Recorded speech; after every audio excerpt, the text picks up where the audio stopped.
Gnosis. My friends, let's listen to Robert Zephyr talk about Gnosis, wisdom, and these kind of ancient mystery teachings. He does a very good job at just really breaking this down at the most basic level, which I think will be helpful. But ultimately, my friends, Gnosis is spiritual knowing, like the knowledge of higher worlds. And people see it at varying degrees, but Hermes Trismegistus took this idea of Gnosis to the very end, being the knowledge of God, right? The knowledge of God is what saves you. In Kabbalah, or Jewish mysticism, you ascend through the seven spheres of light, right? Until you behold the great one, the unfathomable one, like the God. All these things, it's essentially about the knowledge and the understanding of the unmade and the made. It's the mystery of the astral light. So that's a very grand thing. Let's dive in right here. Gnosis literally means knowledge in the context of a spiritual knowledge or divine insight emerging directly from the inside, such as an inner voice, a gut feeling, or conscience, not dependent on any data from one's outside environment. The Knights Templars likely acquired their secrets of Gnosis, or internal alchemy, and the Kabbalah from several different sources during their nearly 200 years in the... My friends, most of the practices and techniques taught in secret societies and in initiation or mystery schools was different techniques to call upon like knowledge or invoke more divine revelation and divine inspiration through different concentration and meditation things, right?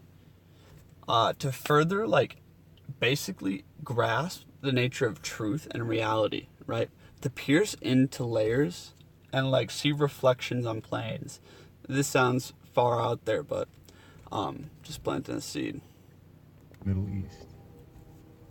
The stated goal of these sacred and guarded practices is nothing less than to literally evolve the person's consciousness and being into a higher state of existence. This would include the attainment of certain mystical abilities. He's understating this right now.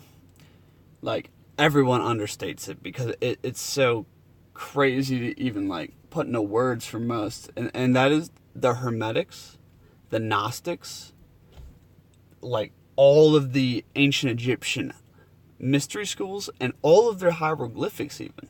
All of it is talking about literally taking a mortal man and like it's the pathway to evolution into true immortal divine man, like the divine incarnate.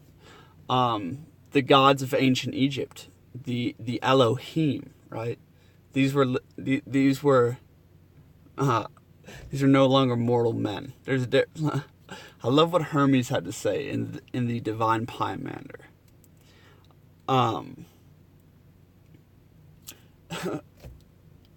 It's something about mortal men, but let's continue.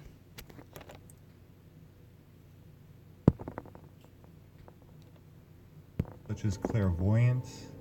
Oh, the Gnostics and the Hermetics both believed that we are truly, like, in our true form, we are divine, like, reflections of God, right? You are divine, and you are simply sleeping here. You're not awakened to who you are. And that's what the whole practice is discovering who you are, essentially acting on the true will to find union with God. Gnosis, like the supreme gnosis of all, is essentially union with God. This is the order of Melchizedek, when the high priest is taken up to heaven. Heightened intuition, astral vision, etc. Though the true origin of the Kabbalah is in dispute, in his book, The Secret Teachings of All Ages, honorary 33rd degree Freemason Manly P. Hall says that, and I quote, "While the greatest minds of the Jewish and Christian worlds have realized that the Bible is a book of allegories, few seem to have taken the trouble to investigate its symbols and parables. When Moses instituted his mysteries, he is said to have given to a chosen few initiates certain oral teachings which could never be written but were to be preserved from one generation to the next." Moses, you can go find these texts, like the 6 keys of Exodus, and also like these ancient Egyptian texts with Akhenaten or something. But essentially Moses was initiated into all the Egyptian mysteries because he was with like the Pharaoh's family. But Moses was a very high order of initiate. And then he acted and did God's will, which brought him to the highest levels. But it's kind of just by word of mouth transmission. Those instructions were in the form of philosophical keys, by means of which the allegories were made to reveal their hidden significance.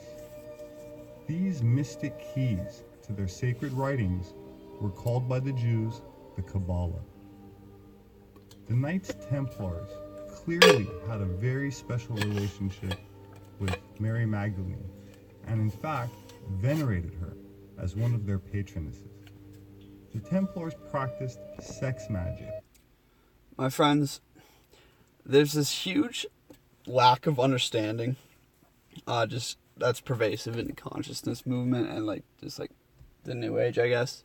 And that's like this kind of like prejudice or like a bad, like everyone thinks like, you know, Freemasons are like bad people, like that's like the Illuminati and stuff, and like the Knights Templar and all these secret societies are like the ones that are like here to like corrupt the world. My friends, the Freemasons, the Knights Templar, in fact, all, if not like the majority of like true secret societies, right, that were founded on like true principles, they were founded to essentially carry the mysteries undefiled through the darkest of ages. Okay, that's what they were there for. And yes, consciousness fell and like they became corrupted and shit, and like the power was misused, but like, you know, Freemasonry served its purpose. It produced men like, you know, Albert Pike and Manly P. Hall that basically could deliver the ancient knowledge, the ancient wisdom, the ancient mysteries, right? It only took, like, they could do it and deliver it to the modern day. And as consciousness and, like, the ethereal energy begins to rise again, right? Now we can reintegrate that and the mysteries can be restored, okay? The mysteries can be restored. These secret societies were meant to carry those mysteries through. So I just need to make that clear. I just hear so many people that misunderstand the purpose of these things. And the goddess represented this occult method of attaining divine wisdom. Snakes and owls were also venerated symbols which represented Gnostic wisdom. In Greek mythology, a miniature owl traditionally represents or accompanies Athena, the virgin goddess of wisdom, or Minerva, her incarnation in Roman mythology. Snake goddess figurines, found by the British archaeologist Arthur Evans in 1903, of a woman with an owl perched atop of her head, holding a snake in each hand, have been excavated from known archaeological sites in Crete, dating back from approximately 1600 BC.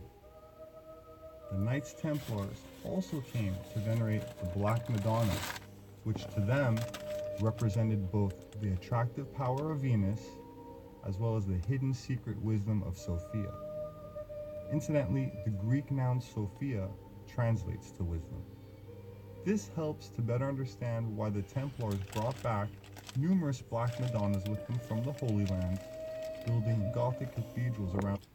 That symbol right there, right in the center, that's my favorite symbol. No divine revelation for you. I just like that symbol. Someone let me know what the name of that is. In Europe, always dedicated to Mary. If you visit a Gothic cathedral today, there's a good chance you'll see a stained glass window decorated with motifs centered around the goddess symbol of the rose. The rose, the color red, and the sangreal, the blood. This is all about the Holy Grail, my friends. The woman is the Holy Grail, okay? And this has to do with the nature of, I guess, Messiah's awakening. This whole process of the divine twin soul, my friends, and our soul's evolution through, like, basically through the procession of the equinox.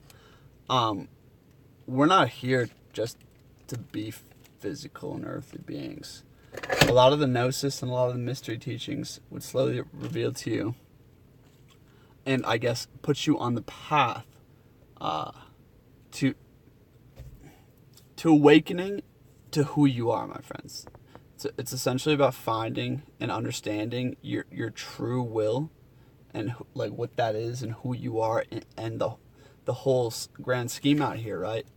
And I guess stepping into that, it's divine awakening. This whole mystery teaching behind that is massive.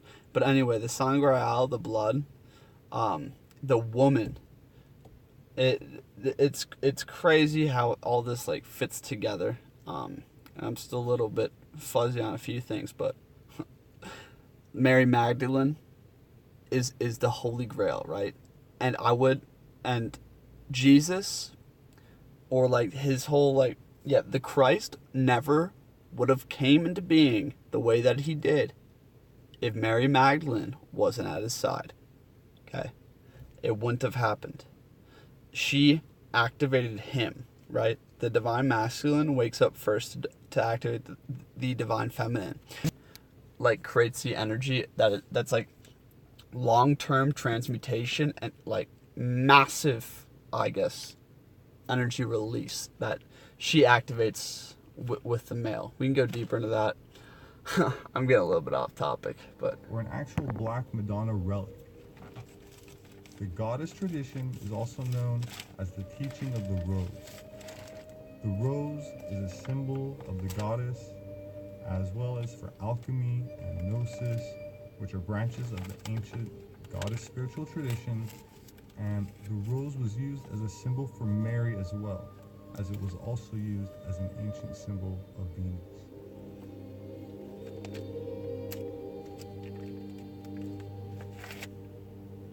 My name is Robert Sepper. I'm an author and anthropologist. So definitely go check out Robert Sepper. Awesome dude. Awesome dude. And last thing I want to leave you with was the rose was a symbol for Venus, the morning star, right? And Venus, basically Venus on the shoulders of the lion or Leo, so Virgo and Leo. So this could, I don't really need to go into that mystery, but yeah.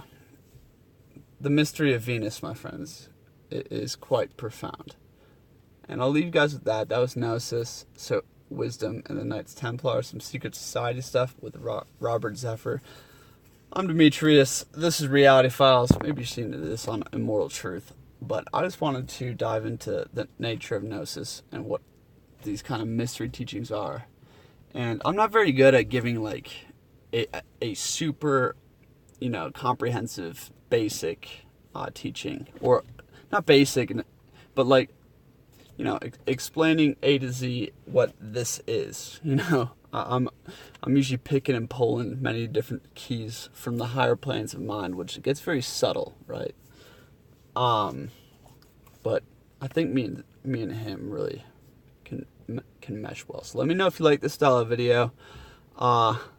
I do want to start presenting more information, but it's kind of hard. I want to keep, if I go any deeper than this, I put this over on Immortal Truth. It's my other channel for more of the mystery teachings, because there's truly two paths on initiation. And the first one is initiating ourselves into the physical world before we leave space and time. But anyways, peace out, my friends. Thanks for watching. Hit that like and share button.